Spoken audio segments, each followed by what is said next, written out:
Большое спортивное событие – это всегда праздник, тем более соревнования окружного масштаба. Делегации большие и разновозрастные. Пока обычные люди отдыхали летом, эти ребята усиленно тренировались.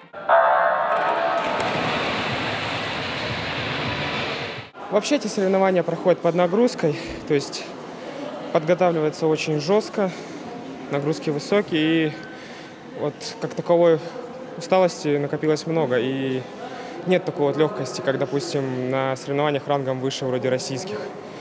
Все идет подготовка не на эти соревнования, а на более высокие. Для республики эти состязания, можно сказать, подготовительные. В декабре мы впервые будем принимать всероссийские соревнования среди юношей и девушек. Сыктывкар получил право на проведение стартов в жесткой конкурентной борьбе с Екатеринбургом. На секундочку, с городом-миллионником. Для таких соревнований база подготовлена, я считаю, что на 99%. Есть некоторые вещи, которые еще нужно доделать здесь, и они будут сделаны к проведению всероссийских соревнований. А так база соответствует проведению соревнований межрегионального и всероссийского уровня. В прошлом году наша республика была лидером в медальном зачете окружных соревнований. Сегодня уже на первых стартах у наших ребят снова призовые места. Все фамилии знакомые. Районы, где не так давно заработали бассейны, Усть-Вымский и Княжпогосский, пока результатами не балуют. Категорически сказать нет, нельзя. Почему? Потому что в Ембе там есть спортсмены, они участвуют на республиканских соревнованиях, там есть спортсмены на самом деле.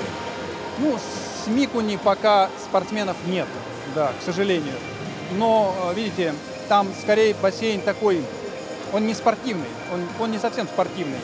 Думаю, пройдет время, потому что ведь что такое основа успеха? Это наличие базы, она есть и там, да. Наличие хороших профессиональных тренеров, с этим есть некоторые проблемы.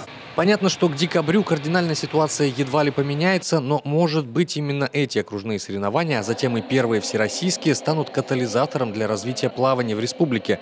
Причем именно на новых спортивных объектах. Потому что, как показывает опыт республиканских лыжников, которые сплошь из сел и деревень, никогда не угадаешь, где родится чемпион. Евгений Стокос, Алексей Паршуков, телеканал Юрган, Сыктывкар.